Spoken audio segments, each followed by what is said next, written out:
University Mahindra.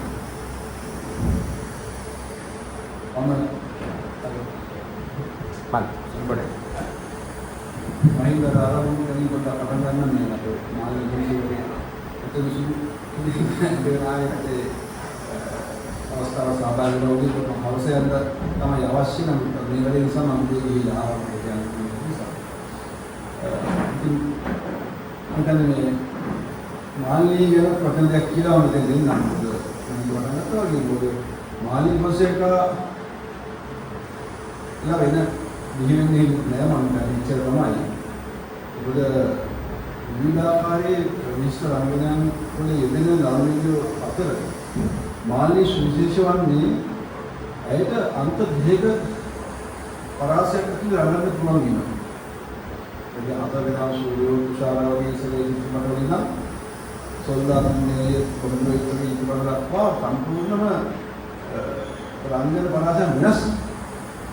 චරිත ඉතාම සාර්ථකව රඟපෑවා ඒ දැන් ආනන්ද සිනමාව නැත්නම් අපි කියන මල්ගස්සගේ දුන්න සිනමාවේ පෙම්වතිය අනිත්කින්ද සුන්දරවලියෝ වගේ කාර මේ ගණකාවේ කරකරනවා සම්පූර්ණස් උදාහරණයක් විදිහට සම්පූර්ණස්.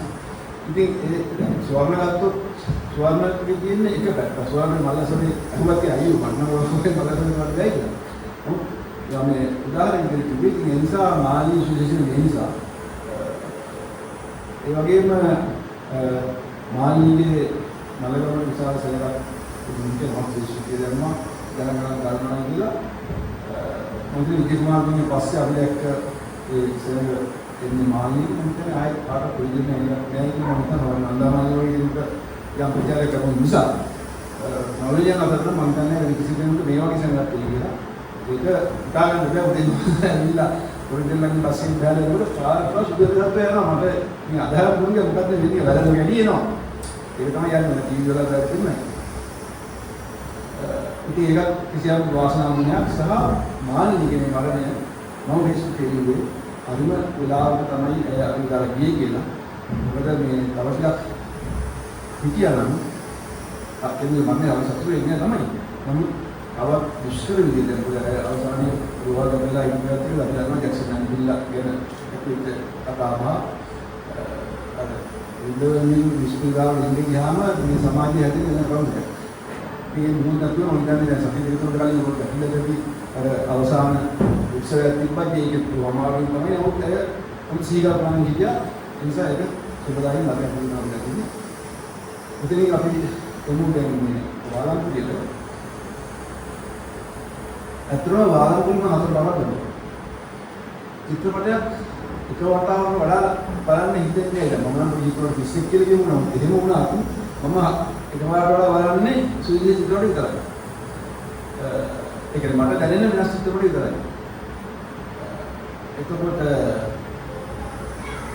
වාලන්තිම වල නැවත බලන්න තියෙන වෙනස් තව එකක් තමයි ඒක මගේ දුරුතාවයක් දන්නේ මට එකපාරක් එක වතාවක් මට ග්‍රහණය කරන්න බැරුව ගියා මේ ගිය රූපාවලිය කිව්වේ. ඒ කියන්නේ ඉතින් ඒ රූප වෙනස් වෙච්ච වේගයත් එක්ක සහ ඒ සංසිද්ධි වෙනස් වෙච්ච වේගයත් එක්ක මට ග්‍රහණය කරගන්න බැරි පරිමාණයක මම හිතුවා බලනවා දැක්කා. ඒක හරි කියලා මම තේරුම් ගත්තා දෙක තුන බලනකොට මේ මම මුදක් ගොඩක් දාලා මට ආයෙ පේන්න පටන් ගත්තා. නැත්නම් ඉන්නේ මුදක් ආයෙ මම දැන් බලලා ඇති. බැරි වෙලාවක් අවපාරක් බැලුවොත් මම කියන්නේ මුදක් ගොඩක් දේවල් දකින්න පටන් ගනී. ඒක එහෙම වුණාම ඒ චිත්‍රපටයේ තියෙන සුවිශේෂ ගුණයක් කියනවා තමයි. එහෙම වෙන්නේ. සමහරවිට පිළිමෙක නැති නෙකිලෙන්නේ තමයි සමහරවිට මම නෙකිලෙන්නේ නම් කරා.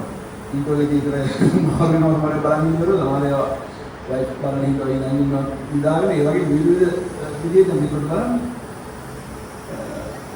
ඒකට වාරන්ති කියන මම නෙමෙයි ඕනම චිත්‍රපටයක් ගැන මම කතා කරන්නේ මේ මට ඉරේ පේන රූප ගැන තමයි. එහෙම දුක මගේ ඔළුවෙන් මම අරගෙන ආපු දෙන්නේ මම හිතාගෙන ආපු දේවල් මම හිතේ දැවිලා පොඩි බලද්දී විමර්ශනය කරන්නේ නැහැ. මේ උදාහරණයක් කියන රාණි ෆිල්ම් එක ගැන මම ගොඩක් මේවා කතා කරන්න යන්නේ නැහැ. නමුත් විශේෂ අවස්ථාවක් වෙනවා මේක මහරජා මට කවදාවත් දුරුලියා කොළඹින්ද දැන් රාණිත් මම මේ වගේ කතාවක් කරද්දී මේ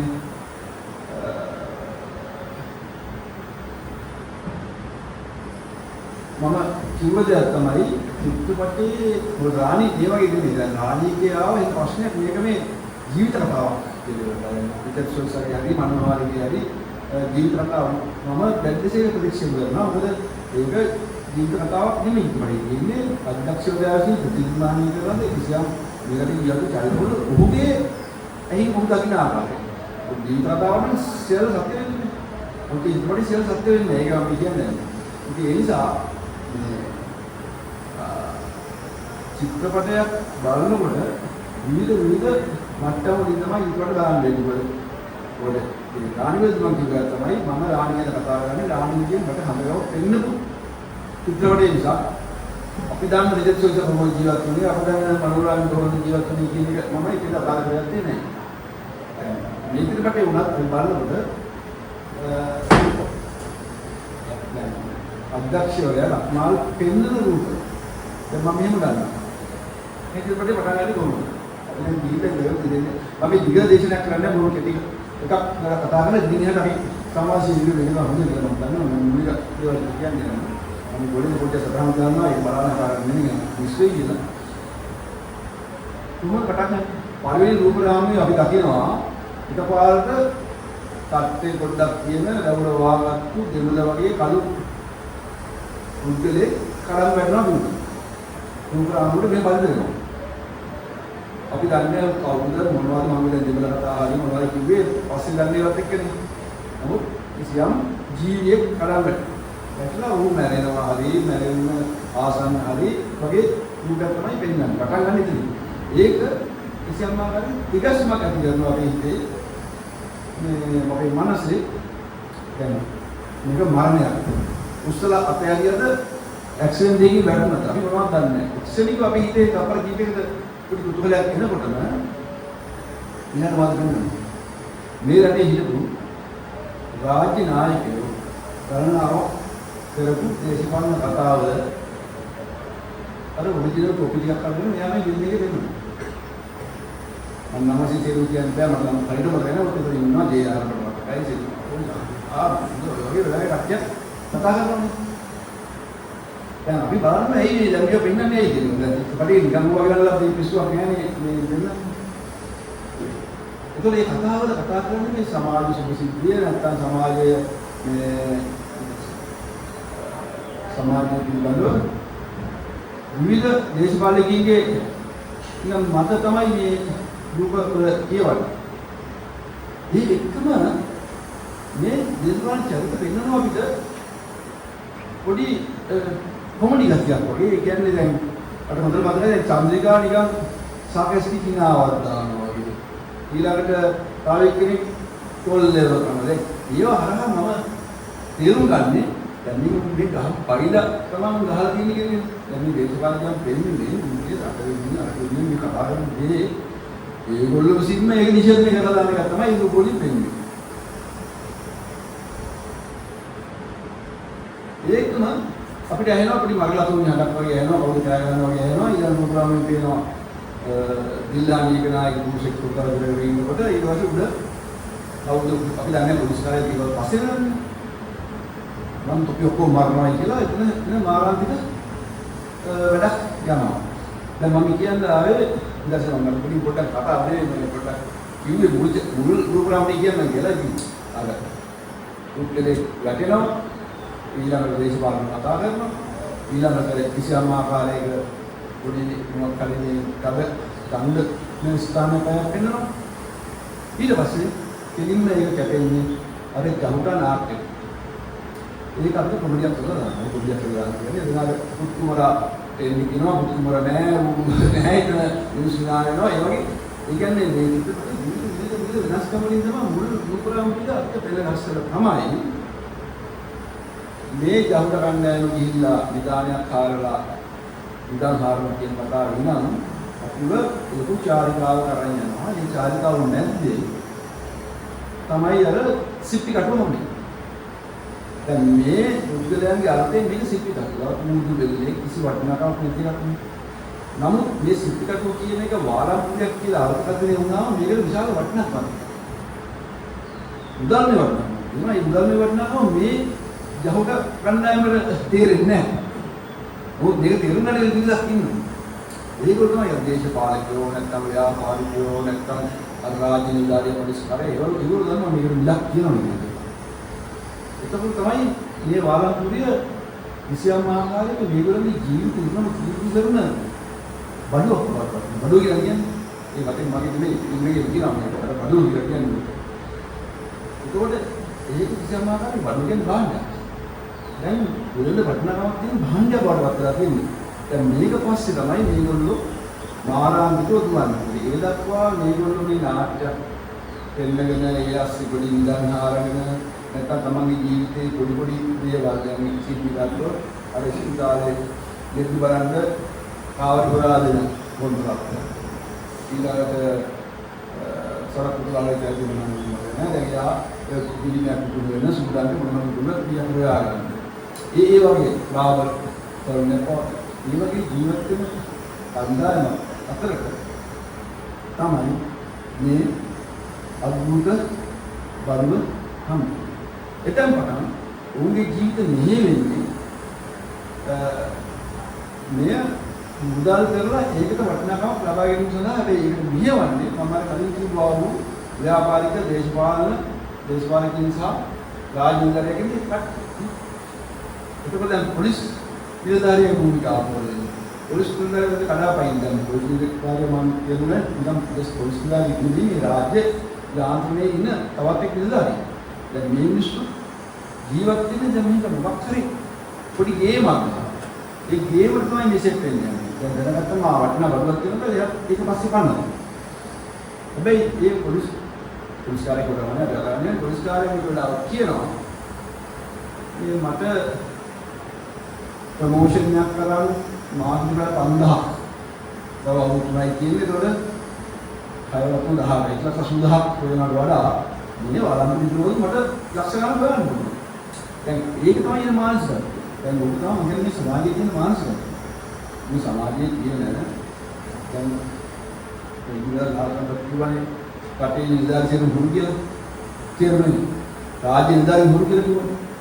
මම මේ සීල අනුරාධ විශ්වවිද්‍යාලේ මොකද මම රාජ්‍ය සේවයේ හිටියා, බෞද්ධ සේවයේ හිටියා, විශ්වවිද්‍යාල සේවයේ හිටියා. මම නිතරම රැඳෙන කෙනෙක් විදියට තාමත් වැඩ කරන විදියට මේ නිලධාරියන් තමයි දේශපාලකයන් හුරු කරන නිලධාරියන් මනුස්සයෙක්. ඔය කිසිම දේශපාලකයෙකුට ප්‍රෝග්‍රෑම් කරන්න බෑ. මේ පිටපොඩි කාලයක් වුණා නම් කියන්නේ ප්‍රෝග්‍රෑම් කරන්න බෑ මේ නිලධාරියාගේ අල්දෙම නැතුව. පරිපාලන සේවයේ නිකම්වරයා තමයි ප්‍රෝග්‍රෑම් කරන්න උගන්වන්නේ අලුතින් දේශපාලකයා. මේක මෙහෙම කඩේට චෙක්කේ කියන්නේ. ඒ නිසා අපි මේ සමස්ත සමාජයේම රටම අපි අතුල හැමෝම යන්න නමුල හුරුයානේ. දැන් මේක එක තැනක් තමයි දැන් මේ වාලම්පුරිය ප්‍රශ්න තමයි. ඊළඟේ වාලම්පුරිය අයිතිකාරය කිසියම් දේශපාලකයෙකුගේ කියලා අපිට කියනවා. දැන් අර නේද ඒකට වටනවද නැහැ. මම කරන්නේ අපේ නඩුව අනුශාසන කරන චරිතයේදී ඔය කියන්නේ මේක ඇමතිතුමා කියන වචනයක් කියනවනේ. ඒ කියන්නේ මේක දේශපාලකයෙක්ට අයිති එකක් තමයි මේ පහළ වැටෙන්නේ. මේක ඇවිල්ලා මේ පහළ පන්තියේ කිසිම මේ වෙනදාම පිළිබඳව මේ සමාජයේ මේ පිළිබඳව අවබෝධයක් නැති නිසා අපිට මේ වැටුණා කියන්නේ ඊට පස්සේ වුන් කිසියම් ආකාරයක වුන් හැසිරෙන්නේ කිසිම දෙයක් ඒ කියන්නේ තම තමන් තේරුම් ගන්න බැරුව දැන් අර පොලිස් කාර්යාලය මත යකින් පටන් ගන්නවා. එතකොට ඒ හරහා තමයි මේ චාරිකාව. ඒ යනකොට චාරිකාවේ විවිධ සංසිද්ධි වෙනවා. දැන් මම කියන්නේ පිළිවෙලක් කාර්යාලය නෝ මම කියන්නේ ගන්නේ මේ චිත්‍රපටය ක්‍රමක්‍රමයෙන් අපිව අරන් යන්නේ මේ වාලම්පුරිය හරහා වාලම්පුරිය කියන බඩුව හරහා මේ සමාජයේ තියෙන ඛේදවාචකය කිසියම් ආකාරයකින් පිළිඹු කරන්නේ තමයි කියන්නේ. මොකද කියන්නේ මේ විශේෂයෙන් පාන්තිපත කියනවා නෝ චිත්‍රපටය යට සමාජ දේශපාලන ඛේදවාචකය මේ කියන කොමඩි අස්සේ මේ කියන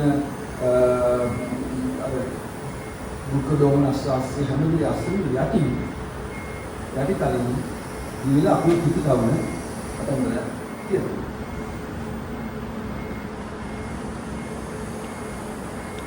හරි. අන්න.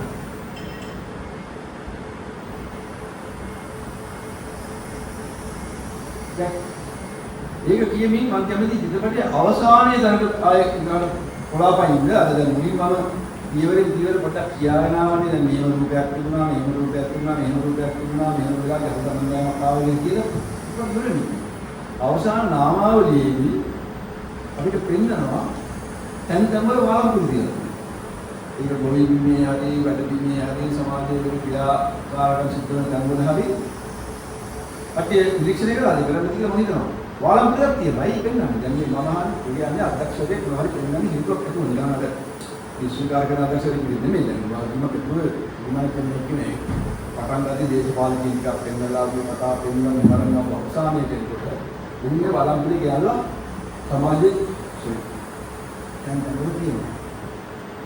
ඒකත් එක්ක මම තේරුම් ගන්නේ මේ වාලම්පුරේ කියන්නේ අර මේ මුළු දෙල්ලෝගේ සිත්ති කටුවක් නෙමෙයි කියලා මම කියනවා. මේ වාලම්පුරියට විවිධ අර්ථ කතන අපිට දෙන්න පුළුවන්. ඒක ප්‍රේක්ෂකයාගේ ප්‍රේක්ෂකයාට වෙනස් වෙනවා. එහෙනම් මම නිර්වචනය කරන්නේ මම දැක වාලම්පුරේ මොකක්ද කියලා. අපි උනත් සංවාද කතා කරමු මුලිකව ගත්තාම මේ අපි අතර තියෙනවා මේ මහා නිදාන විදාකාර විදාන වාලම්පුරේ. ඒ වාලම්පුරේ අපි හොයාගෙන නැහැ. නැත්තම් අපි ඒවා මිල කරලා නැහැ. දැන් අපි එළිවෙලි මෙතන වාලම්පුරයක් තියෙනවා වෙන්න පුළුවන්. අපි දන්නේ නැහැ. ඒ වගේ නේ කියන්නේ. ඉවරෙද්දී හතර වාලම්පුර. නමුත් මේ වාලම්පුරේ අයිතිකාරය දේශපාලනය.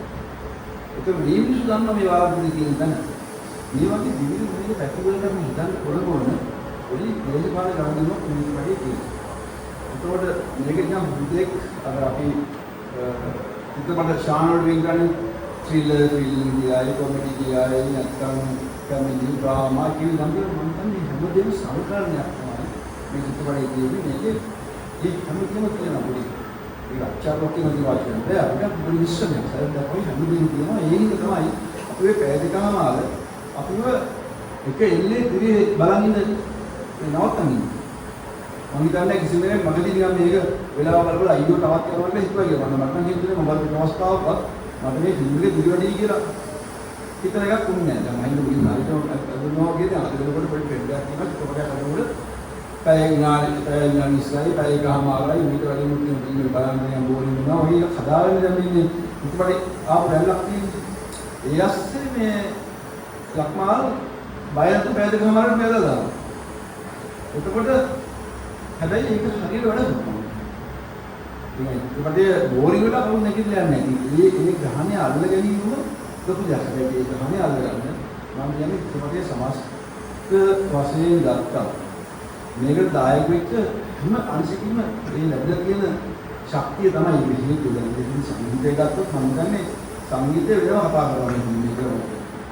ඒ කියන්නේ මම කරන ගීතේ මේක සංගීතයේ ගීත විතරයි මේ ගීතේ පටන් මේකේ විවිධ මෑත කාලේ මම ඉක්මනට සංගීතයකට දැක්ක විශේෂම සංගීත කමිටුවක් තමයි මේ ඉක්මනට යන්නේ.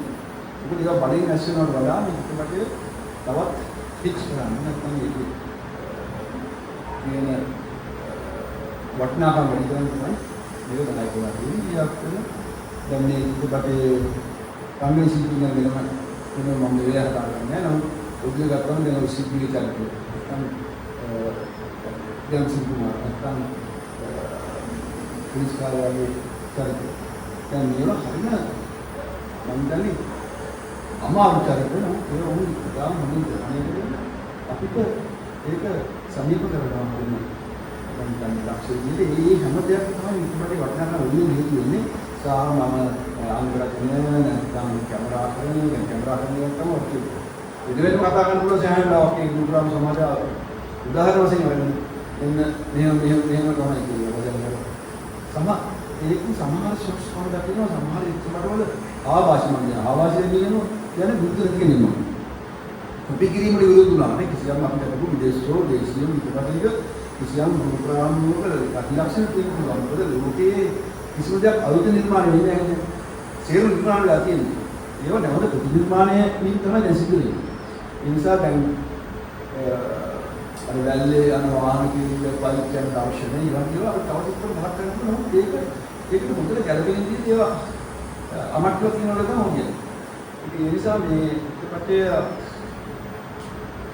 සාර්ථක මම දැකපු විදිහට මේ අධ්‍යක්ෂකයාගේ භූමිකාවෙන් ඉහළදී අනිත් ශිල්පී හැමෝගෙම දායකත්වය සුදුද ඉහිලි ලැබුණු ප්‍රොජෙක්ට් තමයි බලම්පුරි. ඒ ලැබුණ නිසා තමයි අපි වාරාන්තිය කතා කරන්න පුළුවන් වෙන්නේ. අපිට තමයි පැය දෙකමාර එකෙල්ලි බලන් ඉන්න පුළුවන් වෙන්නේ සහ චිත්‍රපටය ඉවර වෙලා මම බලපු අවස්ථා හතරෙම කිසිම කෙනෙක් අර නාමාවලියස් නැගිටලා ගියේ නැහැ. දැන් අපි උගුරුත් තමයි අපි ඇවිල්ලා මන්දර ප්‍රේසුන් කියලා මොන බල කරදරයක් චිත්‍රපටය බලන්න හිටියේ ඉවරට කලින් අපි නැගිටලා යනවා නේද? එහෙම වුණේ හැමෝම පොඩ්ඩක් ගල් ගෑලේ හිටියා තවත් මොනවරු සිද්ධ වෙයිද කියලා. අන්න ඒක තමයි මම දැන් මේකේ සුවිශේෂත්වය. ඒකත් එක්කම අපිට හිතන්න දෙයක් ඉතුරු කරමින් තමයි ඉතුරුට අවසන් වෙන්නේ. අපිට මේ ඉපත් සිද්ධ වුණේ මේ වාරාන්තිය කියන්නේ මොකක්ද? මේක ඇත්තටම මේ කතා කරන්නේ බෙල්ලෙක් කියලාද නැත්නම් ඉතින් ඉහා වෙනත් සංකල්පයක් මේ අතට ගියක් කියනවා වගේ කතන්දර තමයි අපි උල්වල කරගෙන පටන් ගන්න. උන්ට ඒවලෙන් තමයි අපි කතා කරන්න ඕනේ. මම දැන් අපේ මූලික අදහස් කියලා මම කියන්නේ දැන් මම දැන් කන්නකට කරලා පස්සේ අපි තව තවත් ඒ හරහා ඉඳලා කතා කරමු.